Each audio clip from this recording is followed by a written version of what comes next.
Hello everyone, good morning, good afternoon, good evening. I'm Ashish Agarwal and I welcome you all in the CFA Level 1 summary video series. So in this particular video, we are going to start with reading number 48 from the topic equity, which talks about equity valuation. कि how we'll be studying what are the different concepts जिसमें हम basically study करेंगे कि dividend growth model कैसे होगा, basis the dividend हम stock की valuation करना start करेंगे and we'll be understanding कि a particular stock is overvalued, undervalued या particular price है, वो सब चीजें देखना start करते हैं. So without any further delay, let's get started. So when we talk about the evaluation of the security basis the market price and the intrinsic value. So basically intrinsic value के basis पे market price के basis पे आप कैसे evaluate करेंगे particular security को कि particular security is overvalued, particular security is undervalued. So first of all we'll be computing the intrinsic value और उसको हम fundamental value भी बोलते हैं. So what do you mean by the fundamental value and what do you mean by the intrinsic value? Which means एक ऐसी particular value इस particular security की जो आपको लगता है कि आपकी जेब से इतना पैसा जाना चाहिए. So it's a rational value जो इन्वेस्टर को लगता है कि वो विलिंग टू पे है. एंड अंडरस्टैंड करना या full knowledge of asset basis हम क्या देखेंगे. सबसे पहले मैं अंडरस्टैंड करूंगा, उसके फंडामेंटल्स चेक करूंगा, उसकी प्रॉपर एनालिसिस करूंगा, मार्केट में पोजीशन कैसी है एंड उसके बेसिस पे what is my willingness to pay for particular that security. अगर इंट्रिंसिक वैल्यू जो मैं विलिंग करना चाहता हूँ, for let's suppose I am willing to pay 100 rupees for that particular stock, but however जो पर्टिकुलर सिक्योरिटी मार्केट में trade कर रही है at the rate of only 60 rupees, तो 100 रुपीज स्टॉक 60 रुपीज में ट्रेड कर रहा है, which means that particular security is under valued and you can by that particular security. अगर इंट्रिंसिक वैल्यू मार्केट प्राइस से कम है, मार्केट प्राइस में already काफी रेट पे ट्रेड कर रही है, अच्छे खासे प्राइस पे ट्रेड कर रही है, देन वी कैन से जो पर्टिकुलर सिक्योरिटी आपकी ओवर वैल्यूड है. इंट्रिंसिक वैल्यू अगर मार्केट प्राइस के इक्विवेलेंट है, थोड़ा बहुत डिफरेंस है, माइनस है, हम बोलेंगे उसे फेयरली प्राइस्ड है. सो फेयरली प्राइस यानी कि एफिशिएंट प्राइसिंग है. और अगर आपकी जो फेयरली प्राइस नहीं है, अंडर वैल्यूड है या ओवर वैल्यूड है, देन आई वुड से कि यहाँ पे इनएफिशिएंसी है प्राइसिंग के अंदर एंड यहाँ पे आपके पास एक अपॉर्चुनिटी है टू समथिंग कि आप यहाँ से गेन अपना एक यहाँ से कैप्चर कर सकते हैं. नाउ अगर मार्केट प्राइस आपका डेविएट कर रहा है इंट्रिंसिक वैल्यू से, मैं बोलता हूँ कि हाँ मार्केट प्राइस और मेरा इंट्रिंसिक वैल्यू में फर्क आ रहा है, तो analyst as an analyst what you will do is कि आप एबनॉर्मल प्रॉफिट अर्न करना स्टार्ट करोगे. आप सोचोगे कि मैं एक पर्टिकुलर ऐसी पोजीशन लेता हूँ एंड इन इस जो इनएफिशिएंसी है इसका फायदा उठाता हूँ जब तक ये चीजें जो इनएफिशिएंसी है वो एफिशिएंसी में ना बदल जाए. सो आप क्या करोगे, एनालिस्ट एस्टिमेट करेगा स्टॉक की इंट्रिंसिक वैल्यू को better than the market and अगर स्टॉक का मार्केट प्राइस मूव होगा toward the intrinsic value over the time, यानी कि ये जो गैप है, जो इंट्रिंसिक वैल्यू और मार्केट प्राइस का जो गैप है, ये वाइडन नहीं होना चाहिए. ऐसा नहीं कि इनएफिशिएंसी बढ़नी चाहिए और नहीं, आपको ये लगना चाहिए कि मार्केट में जो फ्यूचर में जो इनएफिशिएंसी आ रही है in the intrinsic value and market price वो मेरी कम होने वाली है. तो हाँ, फिर आप सोच सकते हो कि अगर को मुझे लग रहा है कि ये पर्टिकुलर सिक्योरिटी अंडर वैल्यूड है तो मैं बाय कर लेता हूँ, बाद में जाके सेल कर दूंगा जब इनएफिशिएंसी मेरी कम हो जाएगी. लेकिन अगर इनएफिशिएंसी ही बढ़ गई तो आपने जिस रेट पर खरीदा है हो सकता है वो 6 महीने बाद और कम प्राइस से सेल हो रहा हो मार्केट में, तो आपको नुकसान हो जाएगा. तो यहाँ पे क्या होना चाहिए कि जो स्टॉक का मार्केट प्राइस है वो move toward the intrinsic value होना चाहिए over the period of time, यानी इनएफिशिएंसी आपकी कम होनी चाहिए over the period of time.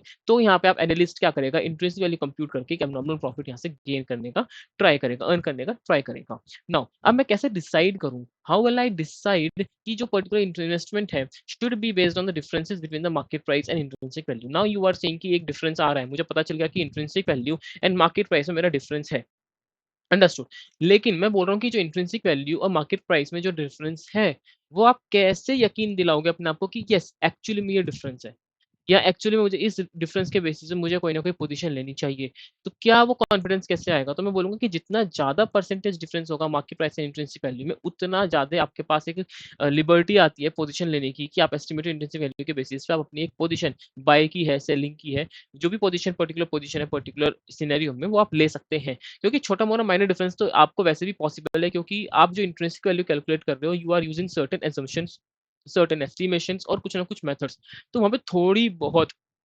मतलब 1-2-3% का जो एरर होता है वो आप सोच के चल सकते हो. तो छोटा मोटा डिफरेंस अगर है इंट्रिंसिक वैल्यू मार्केट वैल्यू में तो आप उसके बेसिस पे इतना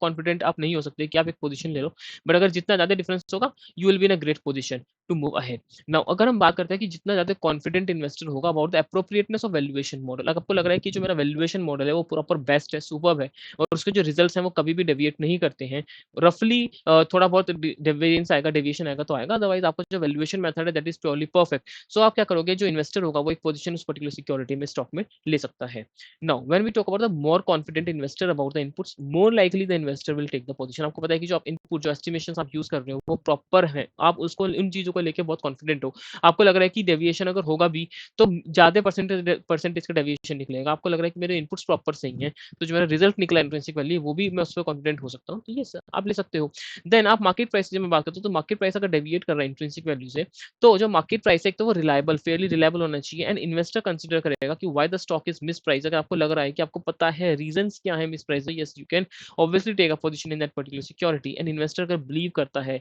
कि जो मार्केट प्राइस है, this is one and more thing, कि जो मार्केट प्राइस है और जो इंट्रिंसिक वैल्यू है वो एक दूसरे की आपस में आएंगे, यानी जो इनएफिशिएंसी है, जो गैप है वो कम होगा, तभी आपको फायदा है उस पर्टिकुलर सिक्योरिटी में एक पोजीशन लेने का, इनएफिशिएंसी का फायदा उठाने का। अगर आपको लग रहा है कि गैप वाइडन होने वाला है, then I would say that doesn't make any sense कि आप कोई पोजीशन लो और आप अपना नुकसान कराओ।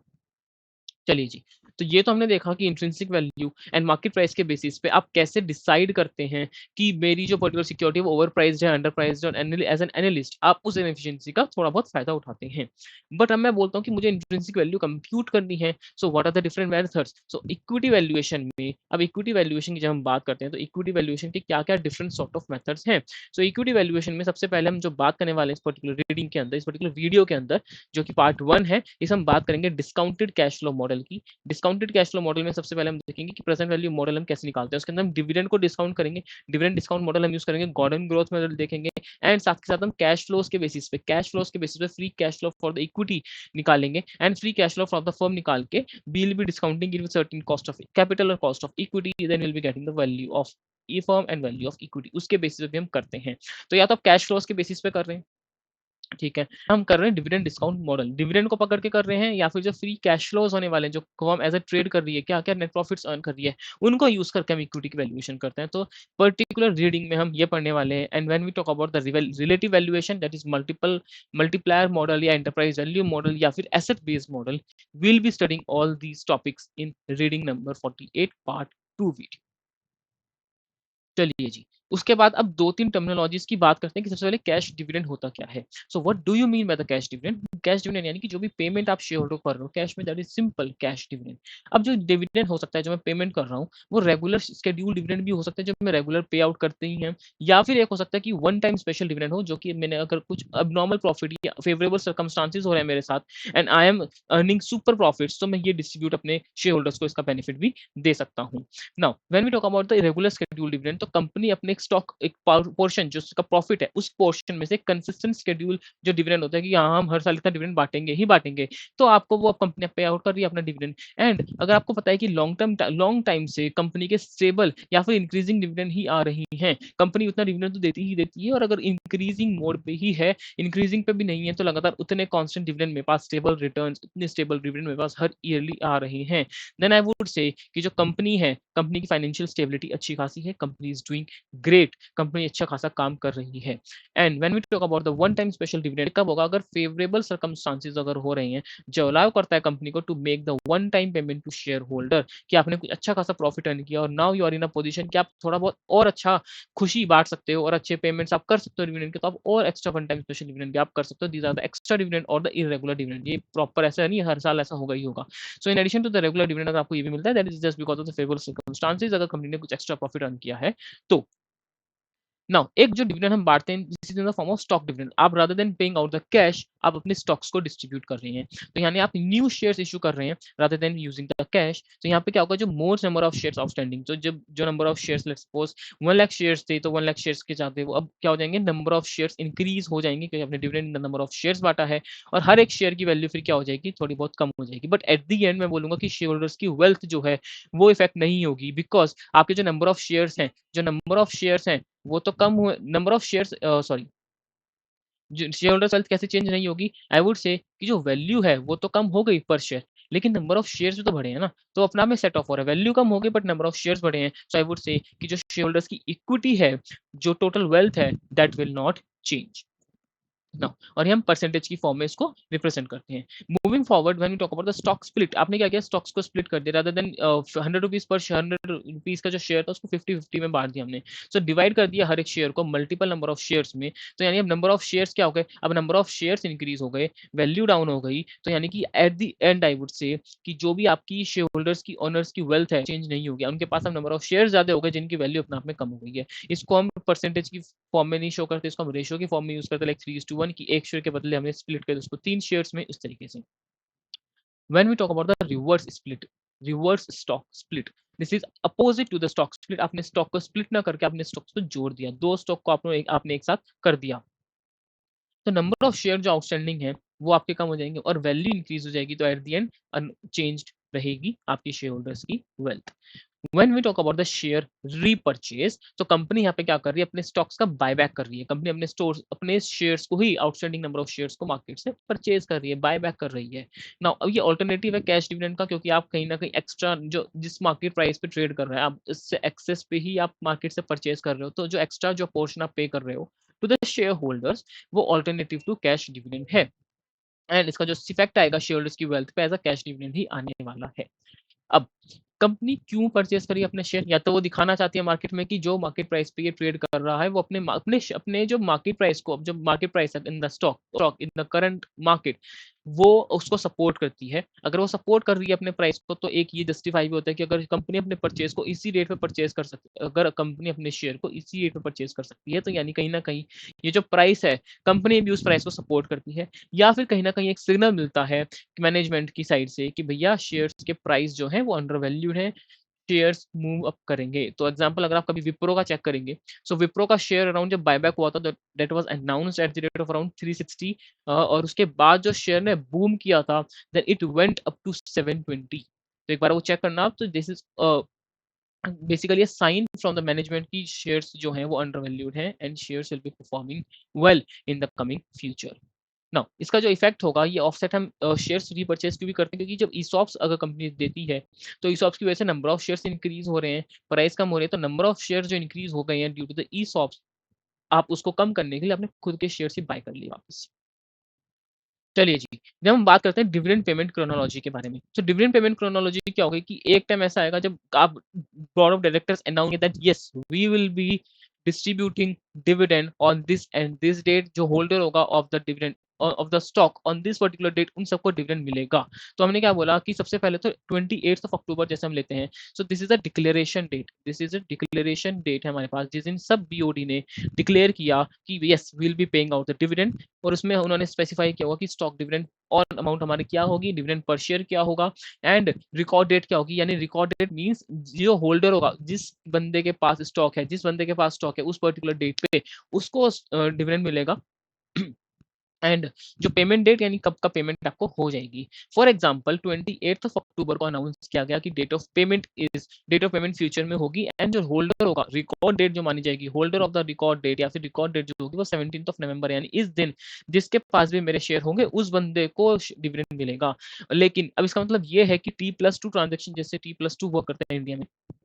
तो अगर आप ट्रांजैक्शन कर रहे हो, अगर आपने शेयर परचेज किया 15 ऑफ नवंबर या उसके बाद, तो आपको जो डिलीवरी होगी वो पोस्ट 17 ही होगी, करेक्ट। सो जो 15 ऑफ नवंबर है, 15 of November is the ex dividend date, यानी कि आज के बाद 15 ऑफ नवंबर या उसके बाद जो डिविडेंड, जो शेयर का वैल्यू जो ट्रेड करेगी मार्केट में, वो एक्स डिविडेंड करने वाली है। यानी कि उससे पहले कहीं ना कहीं शेयर के प्राइस में डिविडेंड का एक थोड़ा सा पार्ट जुड़ा हुआ होगा। तो जो भी 20 ऑफ अक्टूबर से लेके 15 ऑफ नवंबर से पहले जो भी डिविडेंड का जो प्राइस ट्रेड कर रहा होगा शेयर का, वो कम डिविडेंड होगा, और उसके बाद एक्स डिविडेंड हो जाएगा, क्योंकि आपके पास मैटर ही नहीं करता ऑफ नवंबर है उसके बाद अगर आपके पास शेयर आ भी गया तो आपको डिविडेंड नहीं मिलने वाला, तो इसलिए जो प्राइस होंगे वो एक्स डिविडेंड ट्रेड कर रहे होंगे। तो एक्स डिविडेंड डेट क्या होती है, बेसिकली फर्स्ट डेट होती है जिस दिन शेयर परचेजर को कोई पैसा नहीं मिलेगा डिविडेंड का, उससे पहले आप परचेज कर लोगे तो आपके पास आ जाएगा शेयर आपके डीमेट अकाउंट में ऑन द रिकॉर्ड डेट। अगर रिकॉर्ड डेट तक आपके पास शेयर आ ही नहीं पा रहा तो आपको कैसे डिविडेंड मिल सकता है। सो एक्स डिविडेंड डेट हमारे पास वो होती है जिस दिन आपके पास एक उम्मीद खत्म हो जाती है कि आपके पास अब डिविडेंड का पैसा नहीं आएगा, तो आप जो प्राइस पे करोगे you will be willing to pay it as ex dividend. Now, it can be 1 to 2 days depending upon the country। Record date आपकी मैटर डिफरेंट कंट्रीज में डिफरेंट चेंज हो सकती है। होल्डर ऑफ रिकॉर्ड डेट क्या होता है कि कोई ऐसा डेट जिस दिन ओनर ऑफ द शेयर्स, जिसके बाद एक्चुअली में शेयर है डीमैट अकाउंट में, वो एंटाइटल है रिसीव करने के लिए डिविडेंड की पेमेंट को on the shares. Now payment date क्या होती है, date of dividend cheque are mail to, या फिर जिस दिन आपको इलेक्ट्रॉनिकली आपके अकाउंट में आ जाएगी उसे बोलते हैं पेमेंट डेट। चलिए जी, अब बात करते हैं मॉडल्स के बारे में। थोड़ा सा अच्छा खासा कॉन्सेप्ट आने वाला है, अच्छा खासा इंटरेस्टिंग चीजें आने वाली हैं। अब उसको थोड़ा सा ध्यान से समझने वाली बात है कि कैश फ्लो मॉडल्स के अंदर सबसे पहले will be studying about the dividend discount models and free cash flow for the equity and free cash flow for the firm वाला टॉपिक भी करेंगे। तो सबसे पहले स्टार्ट करते हैं डिविडेंड डिस्काउंट मॉडल्स में। सो डिविडेंड डिस्काउंट मॉडल क्या बोलता है कि सिंपल कुछ नहीं, जो डिविडेंड आपको इन द फ्यूचर मिलने वाला है, कमिंग फ्यूचर मिलने वाला है, आप उसको डिविडेंड उसको डिस्काउंट कर दो, उसको उसकी प्रेजेंट वैल्यू निकाल दो फ्यूचर डिविडेंड्स की। तो जो वैल्यू हम निकालते हैं वो बोलते हैं कि जो D1 जो मेरे को एक्सपेक्टेड है, for example you are standing है एट द पीरियड 0 और आपको पता है कि फ्यूचर में 1 2 3 आप यहाँ पे खड़े हुए हो,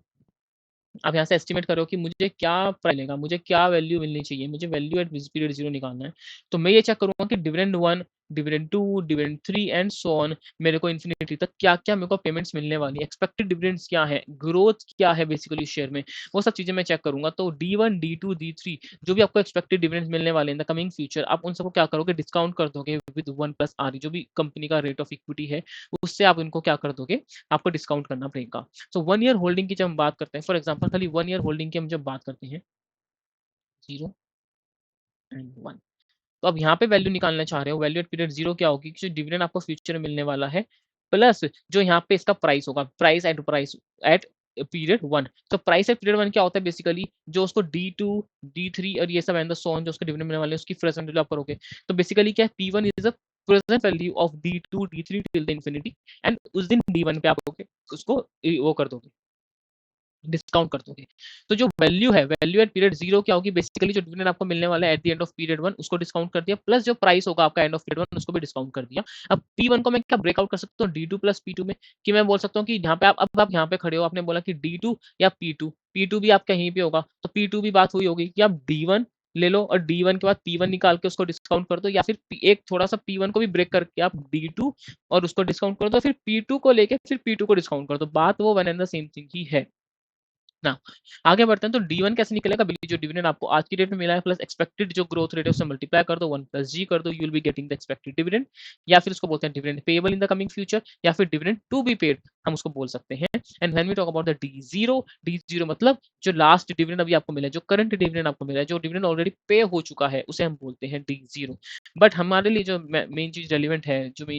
है that is D1, D1 upon 1 + RE, D2 upon 1 + RE का स्क्वायर, या प्लस P2 अपॉन RE का स्क्वायर, या फिर मैं बोल सकता हूँ कि D1 upon 1 + RE plus P1 upon 1 + RE। P1 क्या है basically, D2, D3, D4 till the power of infinity, वो हम उनका क्या कर रहे हैं, प्रेजेंट वैल्यू कर रहे हैं, दैट्स इट। चलिए जी, अब बात करते हैं मल्टी ईयर होल्डिंग पीरियड के बारे में। मल्टी ईयर होल्डिंग के जैसे मैंने बोला कि 2 ईयर की हमने कर दी, तो 2 ईयर में क्या होगा, D1 देख लिया, D2 भी देख लिया, D2 के साथ बाद में P2 भी निकाल दिया, कोई दिक्कत नहीं है। बट अगर मैं बोल रहा हूँ कि बहुत सारे पीरियड है, तो यहाँ पे इनफाइनाइट अगर जीपी सीरीज को अगर हम सम करते हैं तो वो वैल्यू निकलेगी, जो फॉर्मूला निकलता है हमारे पास वो आता है V0 upon is equal to D1 upon RE minus G। यहाँ पे ये फॉर्मूला आपके लिए जो रेलिवेंट है, this is the Gordon growth model, this is the Gordon growth model. इसको हम बोलते हैं कांस्टेंट ग्रोथ मॉडल भी हम इसको बोलते हैं, कि जो आप यहाँ पे आर जी की बात कर रहे हैं, this is the constant thing, this is the constant thing. तो वैल्यू क्या निकली, V0 is equal to D1 upon RE minus G, D1 upon RE minus G, यानी कि जो डिविडेंड आपको कमिंग पीरियड में वो divide upon RE minus G कर दो, you will be getting the value at period 0। Now अब मैं बात करता हूँ RE माइनस जी, तो जो ग्रोथ रेट है आपकी वो क्या होनी चाहिए, वो आपकी कांस्टेंट होनी चाहिए। जो आपकी ग्रोथ रेट है वो क्या होनी चाहिए, कांस्टेंट होनी चाहिए, यानी जो जी की परसेंटेज है वो कांस्टेंट होनी चाहिए। सो मेरे को फर्क नहीं पड़ता कि मैं D1 पे कैसे पहुंचा, मेरे को फर्क नहीं पड़ता मैं D1 पे कैसे पहुंचा, लेकिन जो D2 है, D3 है, D4 है टिल द पावर इंफिनिटी, ये जो परसेंटेज है मेरी, ये मेरी सेम होनी चाहिए, ये मेरी कांस्टेंट होनी चाहिए, तो ये मेरी जी ही होनी चाहिए। लेकिन अगर मैं D0 से D1 पे जा रहा हूँ तो ये G1 भी होगी तो भी मेरे को चल जाएगा। सो डजेंट मैटर मैं D0 से D1 पे कैसे पहुंच रहा हूँ, उसमें क्या परसेंटेज ऑफ ग्रोथ मैं यूज कर रहा हूँ, that doesn't matter. What matters is कि D1 के बाद जो मेरे एक्सपेक्टेड फ्यूचर डिविडेंड्स हैं D1 के बाद, वो मेरे कांस्टेंट ग्रोथ पे आने चाहिए, that all as matter. For example यहाँ पे हम बात करते हैं फॉर पीरियड 0 टिल पीरियड 4, जो ग्रोथ रेट है वो पर्टिकुलर 10% है, एंड उसके बाद 6%, going forward the growth rate is 6%। And जो D0 जो मेरे को आज मिला है वो मिला है 2। तो जो मैं वैल्यू ऑफ इक्विटी निकालता हूँ उसको दो तरीके हैं, आप कैसे भी कर सकते हो। तो सबसे पहले आप बोल रहे हो, अगर हम नॉर्मली करें बिना कुछ दिमाग लगाए, तो सिंपल आपने D1 निकाला, D2 निकाला, D3 निकाला, D4 निकाला, D1 D2 D3 D4, ठीक है। अब D4 पे आप खड़े होके, अब आप यहाँ पे खड़े होके क्या बोल रहे हो कि मुझे अब बताओ कि यहाँ पे प्राइस क्या होगा, प्राइस निकालोगे अब आप, ठीक है। अब प्राइस निकालोगे, प्राइस कैसे निकलेगा, D5 upon R E minus G. D five होगा, यानी कि अब यहाँ से तो कांस्टेंट ग्रोथ हो गई, तो डी प्राइस एट पीरियड 4 क्या होगा जो फ्यूचर में डिविडेंड आने वाले हैं। So D five upon R E minus G करके आप उसको क्या कर दोगे, डिस्काउंट कर दोगे। ठीक है, या तो एक तो ये तरीका हो गया आपके पास। दूसरा तरीका क्या है, दूसरा तरीका एक और है। दूसरा तरीका ये है कि आपने डी वन निकाला, डी टू निकाला एंड डी थ्री निकाला। ठीक है, डी वन निकाला, डी टू और डी थ्री, उनको डिस्काउंट कर दिया प्रॉपरली। अब आप यहाँ पे खड़े होके आप क्या बोल रहे हो कि जो डी फोर मेरे को मिलने वाला है एंड जो गोइंग फॉरवर्ड मेरे को डिविडेंड मिलने वाले हैं, उसमें जो जी है वो मेरा कांस्टेंट है। बिल्कुल ठीक। तो आप यहाँ पे क्या कर सकते हो कि आप डी फोर के बेसिस पे क्या मैं यहाँ पे P3 निकाल सकता हूँ, यानी मैं यहाँ पे खड़ा होके पीरियड 3 निकाल सकता हूँ। क्या मैं गलत बोल रहा हूँ कुछ? क्या मैं ये बोल सकता हूँ कि at the end of period 3 अगर मैं P3 निकालता हूँ तो P3 कैसे निकलेगा, D4 upon R E minus G, जो कि मेरा कॉन्स्टेंट है। तो क्या मैं P3 ही निकाल दूं, मैं P4 तक जाऊं कि मैं D4 भी करूं फिर P4 करूं? Why I am adding the extra steps? मैं खाली D3 तक रुकता हूं और D3 में मुझे पता है कि D3 पे जो मैं प्राइस निकालूंगा at the end of period से मैं प्राइस को देखता हूं, तो प्राइस क्या देखता हूं कि D4 and coming forward dividends को मैं क्या डिस्काउंट कर सकता हूं, कर सकते हैं बिल्कुल। सो P3 मैं यहाँ पे यूज करूंगा, P3 upon 1 plus R E की पावर क्यूब, और P3 कैसे निकलेगा upon D4 upon R E minus G. तो आप ये भी कर सकते हो, क्योंकि ऑल दैट मैटर इज की जो जिस पीरियड पे आप खड़े हो उसके नेक्स्ट में क्या डिविडेंड आने वाला है, मुझे उस परसेंटेज से कोई फर्क नहीं पड़ता। मुझे ये फर्क नहीं पड़ता कि मैं पीरियड नंबर 3 से पीरियड नंबर 4 के डिविडेंड पे 10% ऐड कर रहा हूँ, नहीं मुझे फर्क पड़ रहा। मुझे फर्क ये पड़ रहा है कि मैं पीरियड नंबर 3 नंबर 4 पे जो मैं D4 निकाल रहा हूँ, D4 and D5 D6 D7 till the infinity, क्या उनमें ग्रोथ रेट कांस्टेंट है? अगर है तो yes I can compute the value at period number 3 as well. चलिए जी, आई होप ये क्लियर हो गया होगा। एक दो आप क्वेश्चन करोगे सो आपको अंडरस्टैंडिंग इसकी ज्यादा आ जाएगी, एंड 2-3 बार सुना इस कॉन्सेप्ट को तो आपको ज्यादा क्लियरिटी आ जाएगी। नाउ फटाफट आगे बढ़ते हैं, तो हम बात करते हैं एजम्पशंस क्या है गॉर्डन ग्रोथ मॉडल की। तो एजम्पशन भैया यही है कि जो डिविडेंड है वो एप्रोप्रिएट मेजर है शेयरहोल्डर्स की वेल्थ का, एंड जो ग्रोथ आपकी बात कर रहे हैं जी की, जो हम बात कर रहे हैं, या फिर जो आर ई की बात कर रहे हैं, वो चेंज नहीं होने वाली है, वो कांस्टेंट रहने वाली है, एंड आर ई हमेशा ज्यादा रहेगा ग्रोथ से। तभी तो हम फॉर्मूला यूज करते हैं D1 upon R E minus G. अगर चेंज हो गया तो दिक्कत आ जाएगी, तो आर ई जो होगा वो मेरा ग्रोथ से ज्यादा होने वाला है। अगर क्वेश्चन में कभी भी वर्ड फॉर एवर यूज हो रहा है, इंडेफिनेटली यूज हो रहा है, indefinitely for the foreseeable future, infinitely, तो हम क्या बोलेंगे कि आपको गॉर्डन ग्रोथ मॉडल यूज करना पड़ेगा। ये एक थोड़े से क्या बोलते हैं, एक टर्मिनोलॉजीज है जिनकी वजह से आपको आइडिया मिल जाएगा कि यहाँ पे गॉर्डन ग्रोथ मॉडल ही लगने वाला है। अब जब हम फॉर्मूले की बात करते हैं तो फॉर्मूला देखो क्या सिंपल से, देखो एक बार V0 is equal to D1 upon R E minus G. Simple सा फॉर्मूला है, बहुत प्यारा सा फॉर्मूला है। और हम ये बोलते हैं कि अगर जो गैप है आपका आर ई माइनस जी में अगर वाइडन हो गया तो वैल्यू ऑफ स्टॉक फॉल हो जाएगी, यानी अगर जो आर ई माइनस जी के अंदर बीच में जो गैप हो गया वो ज्यादा हो रहा है, गैप अपने आप में ज्यादा है, गैप अगर ज्यादा है तो डिस्काउंटिंग ज्यादा परसेंटेज से होगी, तो वैल्यू ऑफ स्टॉक अपने आप में फॉल करेगी ही करेगी। और अगर वैल्यू जो गैप है बिटवीन आर ई एंड जी अगर वो नैरो डाउन हो जाता है तो value of stock will increase, and अगर छोटी मोटी परसेंटेज चेंज भी अगर होगी आर ई माइनस जी में, छोटी मोटी परसेंटेज चेंज भी होगी तो उसका काफी इंपैक्ट आपको दिखाई देगा इन द वैल्यू टर्म्स। और अगर हम बात करते हैं कि अगर आपका डिविडेंड बढ़ गया, एक्सपेक्टेड डिविडेंड आपका बढ़ रहा है, तो आपकी वैल्यू भी बढ़ रही है। अगर आपका आर ई बढ़ रहा है तो आपकी वैल्यू डाउन हो रही है, और अगर आपकी ग्रोथ रेट इंक्रीज हो रही है तो वैल्यू भी इंक्रीज हो रही है। जी के बढ़ने से आपकी वैल्यू इंक्रीज होगी, आर ई के बढ़ने से आपकी वैल्यू डाउन होगी, D1 के बढ़ने से आपकी वैल्यू भी इंक्रीज होगी। जैसे सिंपल मैथमेटिक्स, कुछ यहाँ पे अलग से नहीं बताया मैंने। नाउ हम मल्टी स्टेज की बात करते हैं कि फॉर एग्जांपल स्टार्टिंग के पीरियड में अगर जी जो है थोड़ा बहुत अगर ज्यादा हो भी जाता है, शॉर्ट टर्म में हो सकता है कि G is more than the R E, तो सिंपल सी बात है कि जिस समय तक वो आपका ज्यादा चल रहा है, जो ग्रोथ रेट आपकी ज्यादा है as compare to R E, तो उस छोटे मोटे टाइम के लिए 1-2-3 साल के लिए आप अलग से उन वैल्यू कंप्यूट करो। वैल्यू कैसे निकालोगे, simple D1 upon 1 plus R E, D2 upon 1 plus R E square plus D3 upon 1 plus R E cube, वो सिंपल आप करोगे। और उसके बाद जब कंसिस्टेंट हो जाएगा तो आप उसको क्या करोगे, आप यहाँ पे गॉर्डन ग्रोथ मॉडल लगा के D1 upon R E minus G वाला यूज करके आप यहाँ पे क्या कर सकते हो, वैल्यू को ऐड कर सकते हो। फॉर एग्जांपल जैसे हमने यहाँ पे किया, सो D1 यहाँ पे 11% था आर ई, और ग्रोथ रेट जो थी वो हमारे पास थी खाली,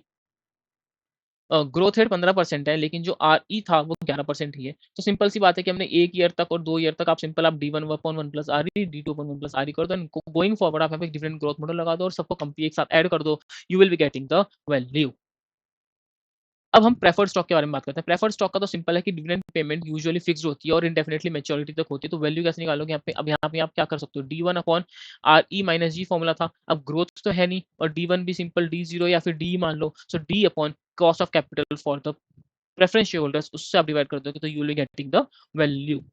उसके बाद अब मैं बात करता हूँ कि मुझे एस्टिमेटेड स्टॉक वैल्यू निकालनी है जो मेरी डिविडेंड ग्रोथ की वजह से आ रही है। मतलब अगर डिविडेंड में ग्रोथ ना होती तो मेरी क्या वैल्यू होती और डिविडेंड में ग्रोथ है तो मेरी क्या वैल्यू है, इसके बीच का जो डिफरेंस होगा वो मुझे पता चल जाएगा कि डिविडेंड में ग्रोथ होने की वजह से मेरी वैल्यू कितनी इंक्रीज हो रही है। तो आपने यहाँ पे यूजिंग द जी रेट यानी कि D1 upon R E minus G जो आपने किया है, आर ई माइनस जी जो आपने किया उसके बेसिस पे आपने वैल्यू कंप्यूट कर ली। लेकिन और माइनस कर दो उसे किस वैल्यू से, अगर मैं मान के चलता हूँ कि ग्रोथ है ही नहीं, अगर ग्रोथ ही नहीं है तो डिविडेंड में भी कोई ग्रोथ नहीं मिलेगी, यहाँ पे माइनस जी भी कुछ नहीं होगा, तो डी जीरो अपॉन आर ई करोगे तो और इन दोनों को माइनस कर दोगे तो you will be understanding the value of the stock just because of the dividend growth. उसके बाद एस्टिमेटिंग है, जब हम ग्रोथ रेट को एस्टिमेट करते हैं डिविडेंड में तो मैं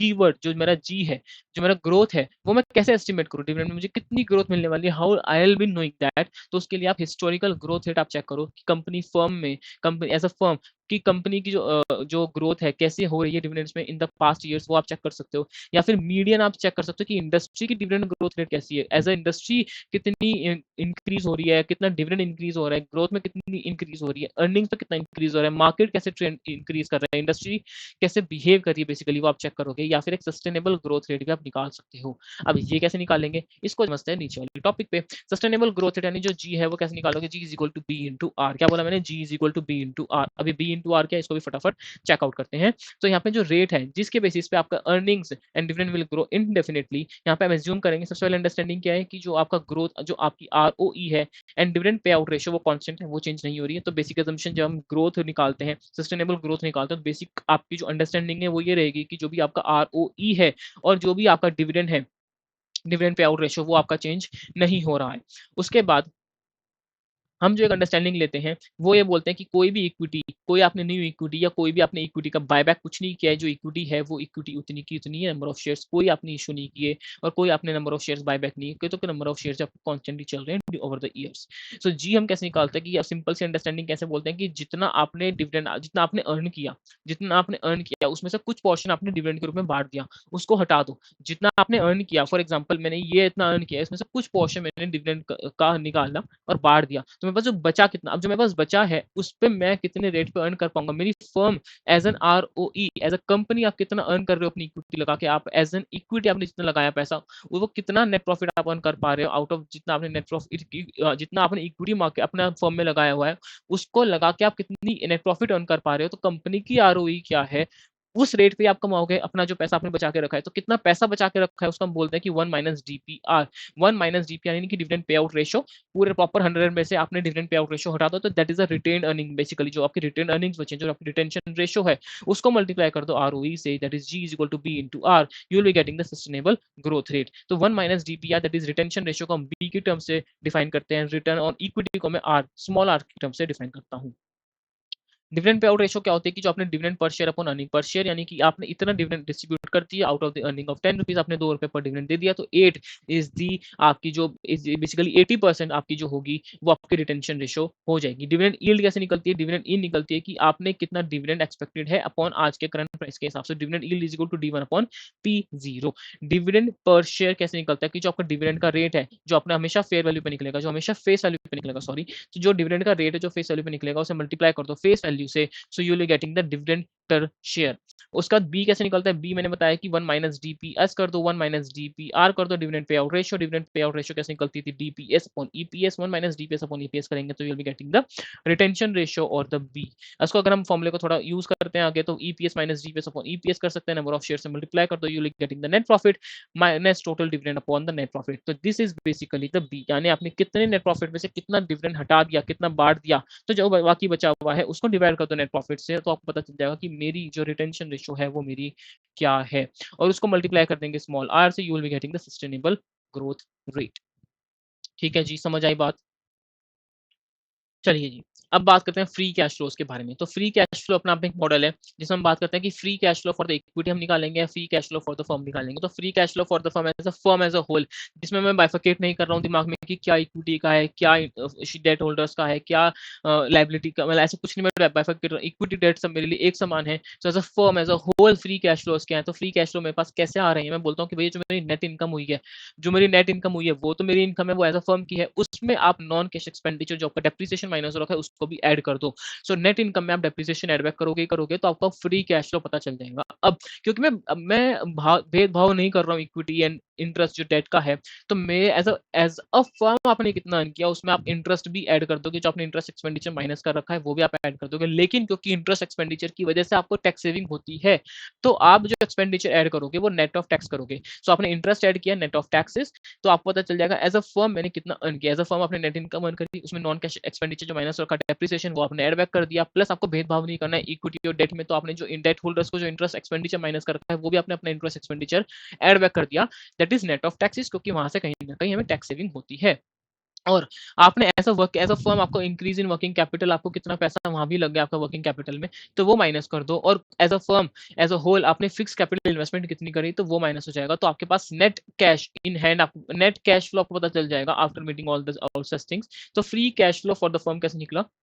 net income plus depreciation, net income plus depreciation plus interest expenditure net of taxes, and उसमें आपने ऐड किया increase in working capital minus कर दिया, और आपने जो फिक्स कैपिटल इन्वेस्टमेंट अगर आपने कुछ करी थी तो वो भी माइनस कर दी। तो आपको पता चल जाएगा free cash flow for the firm.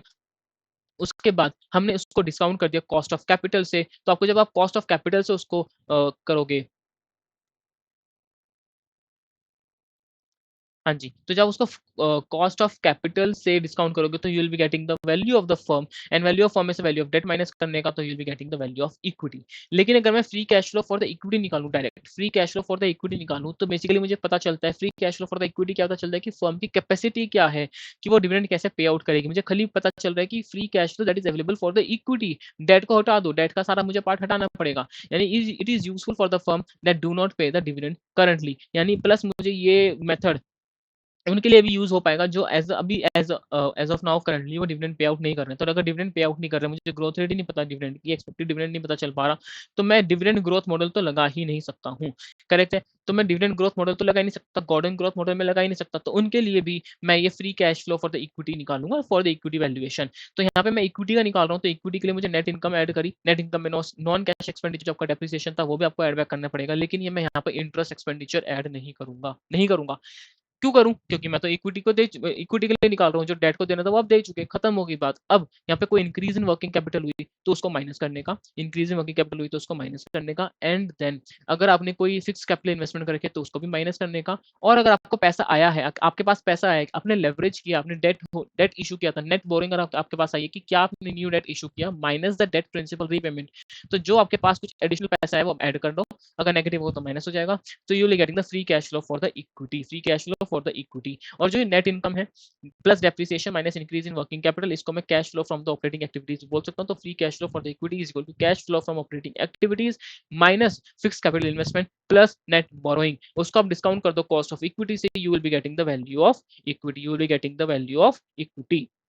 I hope I am clear, तक यहाँ कोई डाउट्स नहीं है। इन केस कोई भी डाउट्स हैं तो जस्ट कमेंट मी, आप कमेंट डाउन कर दो, कमेंट बॉक्स है नीचे, क्वेश्चंस दो, रिव्यूज दो, कुछ इंप्रूवमेंट की जरूरत है तो सब बताओ, will be taking care of all that things. Okay जी, चलिए जी, अब बात करते हैं कि मुझे कैसे पता चलेगा कि मुझे गॉर्डन ग्रोथ मॉडल लगाना है, मुझे कैसे पता चलेगा कि मुझे free cash flow for the equity ये कैश फ्लो वाला मॉडल लगाना है, मतलब how I will be getting, या मुझे कैसे पता चलेगा कि मुझे कौन सा मेथड कहाँ पे अप्लाई करना है, कैसे अप्लाई करना है। तो भैया जी देखो, एक सिंपल सी बात हमने बात करी थी अभी कि जो गॉर्डन ग्रोथ मॉडल है ये अप्लाई होता है कि अगर आपकी सिंगल कांस्टेंट ग्रोथ रेट है, आपकी ग्रोथ ऊपर नीचे नहीं हो रही, आप एक साइक्लिकल कंपनी नहीं, आप एक स्टेबल कंपनी, मैच्योर कंपनी हो, तो आप जो गॉर्डन ग्रोथ मॉडल है ये वैल्यू कंपनी, जो वैल्यू स्टेबल कंपनी है, जो अपना एक मैच्योर कंपनी है, जो साइक्लिकल इंडस्ट्रीज नहीं है, ऐसा नहीं कोई सीजन है आज बूम पे है, मार्केट ऊपर नीचे जा रहा है, फिर नीचे हो गया, ऊपर अप डाउन, ऐसा कुछ नहीं है। स्टेबल कंपनी है, मैच्योर कंपनीज हैं, और एक आप एक डिविडेंड अपना, और मोस्ट इंपॉर्टेंट थिंग आप डिविडेंड तो पे कर ही रही हो, तभी आप ऑब्वियसली लगा पाओगे डिविडेंड ग्रोथ मॉडल। तो आपका, आप जो एक फर्म एज अ फर्म हो,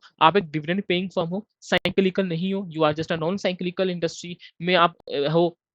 नॉन साइक्लिकल कंपनी हो, मैच्योर कंपनी हो, स्टेबल अर्निंग्स हैं, तो आप डिविडेंड ग्रोथ मॉडल या गॉर्डन ग्रोथ मॉडल आप लगा सकते हैं। लेकिन जब मैं बात करता हूँ कि आपकी जो अर्निंग्स हैं, जो आपकी ग्रोथ है वो रैपिडली ऊपर नीचे, up down erratically followed by the single constant growth rate, यानी कि पहले अप डाउन ऐसे ऐसे मार्केट जा रहे हैं, बाद में ऐसे हो रहा है, तो यहाँ पे आप जो करोगे, यहाँ तक आपको गॉर्डन ग्रोथ मॉडल आप यहाँ पे लगा पाओगे, और यहाँ पे आपको हर ईयर का आपको 1+D1/1+RE, D2/1+RE का स्क्वायर प्लस D3/1+RE का स्क्वायर। तो यहाँ पे आपको multi stage Gordon growth model लगाना पड़ेगा, followed by the Gordon growth model, जो आपकी